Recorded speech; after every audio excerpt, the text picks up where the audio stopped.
දැන් මේ අම්මලා තාත්තලා හිතාගෙන ඉන්නේ කවදනම් මේ සංසාරේ ඔහොම ඉඳගෙන බණ අහන්න හම්බෙයි.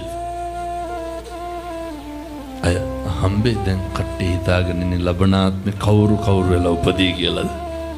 එහෙම සැකයක්වත් නැද්ද? සැකයක්වත් තියාගන්න එපා මිනිස්සු වෙලා උපදින්න. පැහැදිලිද? අනිකමටවත් වද වෙන්න එපා සැක කරන්න ඇයි?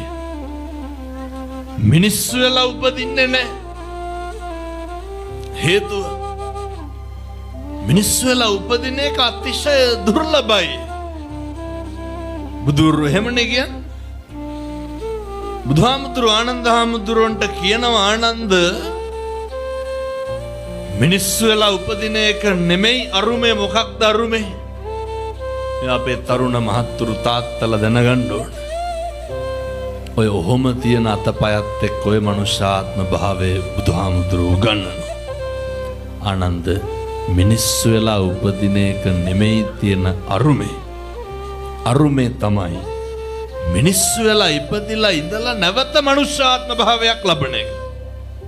අතිශය දුර්ලභයි. ඔය අවස්ථාව හම්බුනේ කල්ප ගානකින්. පැහැදිලිද?